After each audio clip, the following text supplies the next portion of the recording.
Proclamação. Mas os que querem ser ricos caem em tentação e em laço, e em muitas concupiscências loucas e nocivas, que submergem os homens na perdição e ruína. Porque o amor do dinheiro é a raiz de toda a espécie de males, e nessa cobiça, alguns se desviaram da fé e se trespassaram a si mesmos com muitas dores. Mas tu, ó homem de Deus, foge destas coisas e segue a justiça, a piedade, a fé, o amor, a paciência, a mansidão. 1 Timóteo 6, 9 e 11. Proclamação. Entretanto, porque eu clamei e recusastes, e estendi a minha mão, e não houve quem desse atenção. Antes rejeitastes todo o meu conselho, e não quisestes a minha repreensão. Também de minha parte, eu me rirei na vossa perdição, e zombarei em vindo o vosso temor.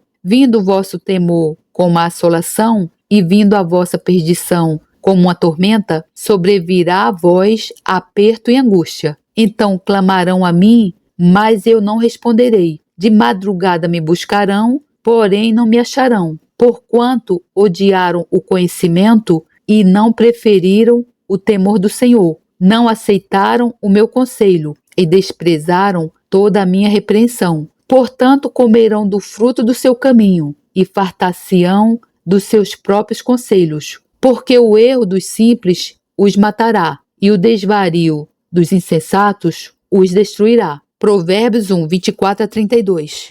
Carta de ensino: O engano de Balaão, de Derek Prince. Sugestão de leitura: Números 22, 23, 24, 25 e 31. À primeira vista, poderá parecer que a história de Balaão, o adivinho, registrado em Números 22 a 25, não é relevante para os cristãos de hoje. Contudo, os escritores do Novo Testamento mencionam Balaão em 3 passagens diferentes, sempre com uma nota de aviso. Então, é claro que a sua história contém lições importantes para os cristãos. Balaão tem uma personalidade estranha e intrigante, uma combinação desconcertante entre dons espirituais do sobrenatural e um caráter corrupto. É notório que cada vez menos vemos e mais ministérios na igreja de hoje com uma combinação semelhante à da personalidade de Balaão.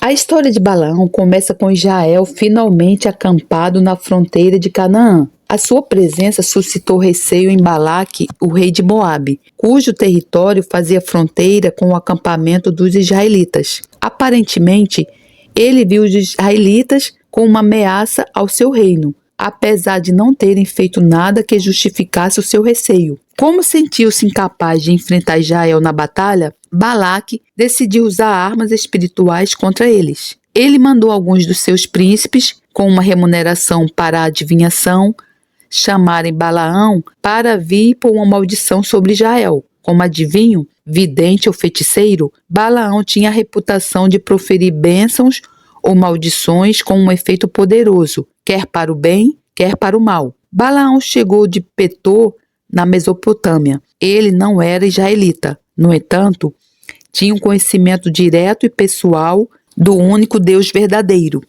Quando Balaque lhe pediu para amaldiçoar Israel, ele repostou: não poderia ir além da ordem da palavra do Senhor meu Deus. Números 22, 18. Em inglês, a palavra Lord, em letra maiúscula, Senhor em português, é a tradução aceite do santo nome de Deus em hebraico, conhecido quer como Jeová ou como Javé. Balaão conhecia Deus pelo seu nome sagrado e chamava-o meu Deus. Quando os emissários de Balaque chegaram, Deus disse a Balaão para não ir com eles nem amaldiçoar Israel. Números 22, 12. A resposta de Balaque foi enviar uma quantidade maior dos príncipes mais honrosos com a promessa de uma recompensa muito maior. Desta vez, o Senhor deu permissão a Balaão para ir com uma condição: se aqueles homens te vierem chamar. Números 22, 20. Não há registro, contudo, de que os homens tivessem chamado Balaão novamente. No entanto, ele foi e, pela sua desobediência, provocou a ira do Senhor. Deus confrontou-o na sua jornada e quase o matou. Por fim, contudo, o Senhor libertou-o para que fosse, mas colocou a condição: somente a palavra que eu falar a ti, esta falarás. Números 22, 35. Balaque deu as boas-vindas a Balaão e fez as mais elaboradas preparações para que ele amaldiçoasse Israel. Mas de cada vez o resultado foi exatamente o oposto. Ao todo, Balaão proferiu 4 profecias que estão entre as mais belas e poderosas revelações nas Escrituras do compromisso irrevogável de Deus para abençoar Israel. Traído por Deus na sua tentativa de amaldiçoar Israel, Balaão propôs uma estratégia diferente contra eles. Ver Números 31, 16. Se as mulheres moabitas pudessem induzir os israelitas na idolatria e imoralidade, não seria necessário amaldiçoá-los. O próprio Deus faria julgamento sobre eles. A segunda estratégia de Balaão teve sucesso e 24.000 israelitas pereceram perante o julgamento de Deus. Números 25, 1, 9. Em tudo isto, Balaão mostrou a mais surpreendente inconsistência. Mais do que uma vez ele tinha sido explicitamente proibido de amaldiçoar Israel. Por uma revelação sobrenatural, ele afirmou por 4 vezes o propósito imutável de Deus para abençoar Israel e julgar os seus inimigos. Mas ele teimosamente persistiu em colaborar com Balaque, o inimigo de Israel, e em conspirar na destruição de Israel. Foi certamente apropriado que ele perecesse no mesmo julgamento, tal como os outros inimigos de Israel, executado pelos israelitas juntamente com os reis de Midian. Números 31, 8. Somos levados a perguntar a nós próprios qual poderia ser o motivo tão poderoso e convincente que tivesse feito com que Balaão atuasse em direção oposta à revelação que tinha recebido de Deus,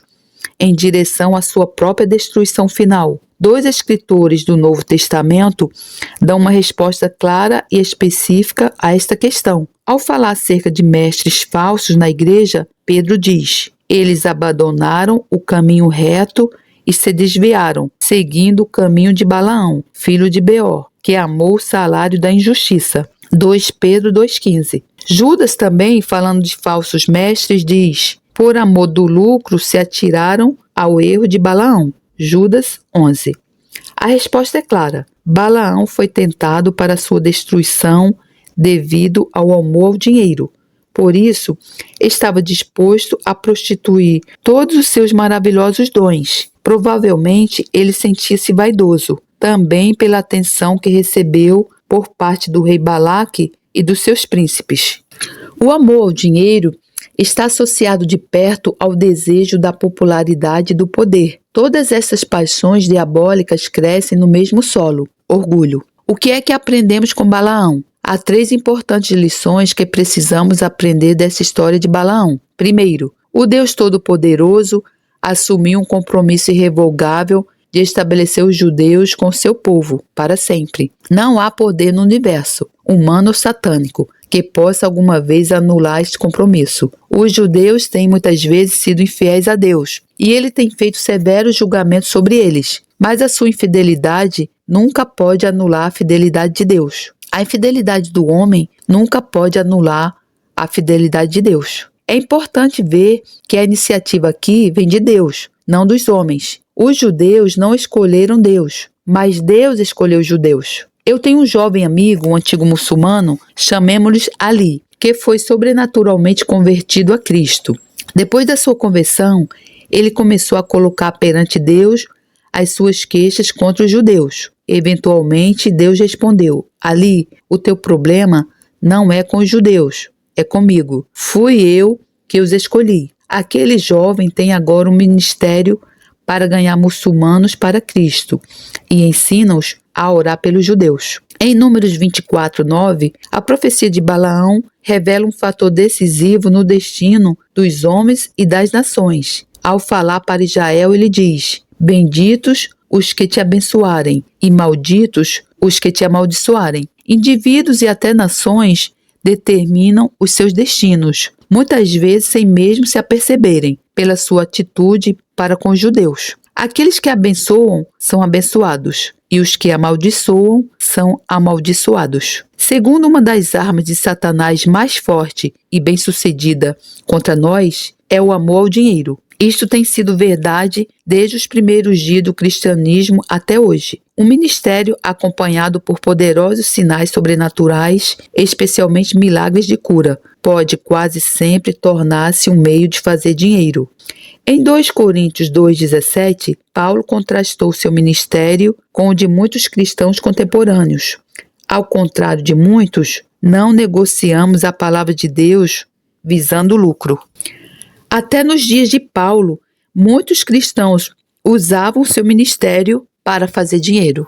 O dinheiro por si só não é diabólico, não é necessariamente pecado ser rico. Por natureza, o dinheiro é neutro. Pode ser usado quer para o bem, quer para o mal. Mas quando começamos a amar o dinheiro, então somos apanhados na armadilha de Satanás. Em 1 Timóteo 6, 9 a 10, Paulo usa a linguagem mais solene para avisar-nos contra isso. Mas os que querem ser ricos caem em tentação e em laço e em muitas concupiscências loucas e nocivas, que submergem os homens na perdição e ruína, porque o amor ao dinheiro é a raiz de toda a espécie de males. E nessa cobiça, alguns se desviaram da fé e se traspassaram a si mesmos com muitas dores.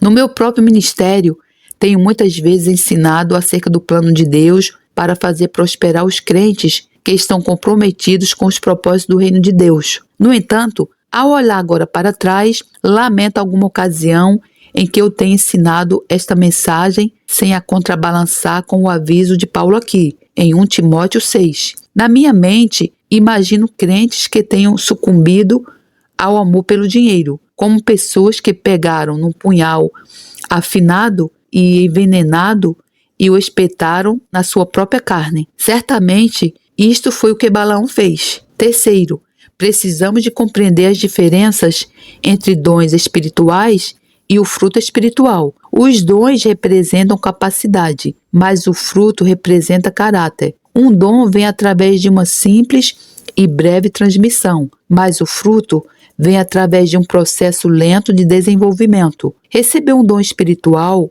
não altera por si só o caráter da pessoa. Se uma pessoa era orgulhosa, não fiável ou enganosa, antes de receber o dom espiritual, essa pessoa continua ainda a ser orgulhosa, não fiável ou enganosa, depois de o receber. Ao receber tal dom, faz contudo com que a responsabilidade da pessoa aumente, porque aumenta a influência que pode ter sobre os outros. Também traz consigo a tentação de ver sucesso na vida cristã em termos de exercitar os dons espirituais, mais do que em termos de desenvolvimento do caráter divino. Paradoxal que possa parecer, quanto mais dons uma pessoa receber, mais atenção precisa dar ao cultivo do fruto.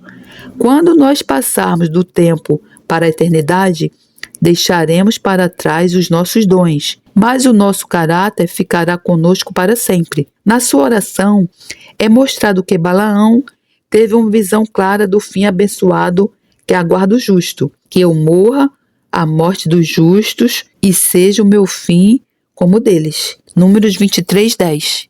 No entanto, a oração de Balaão não foi reconhecida. Ele foi executado no julgamento de Deus sobre os moabitas, cujo dinheiro o levou a alinhar-se contra Deus. O destino de Balaão fornece uma ilustração gráfica do ensinamento de Jesus em Mateus 7, 21 a 23.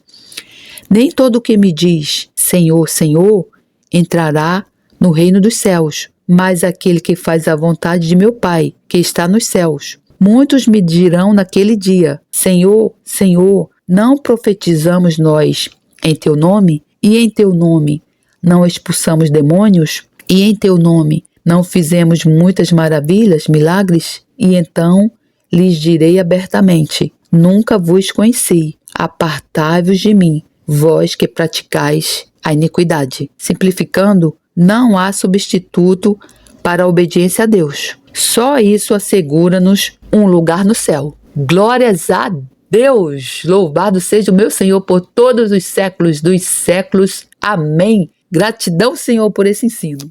Glórias a Deus! Louvado seja o meu Senhor. Que a graça do Senhor Jesus Cristo, o amor de Deus e a comunhão do Santo Espírito estejam com todos vocês. Amém.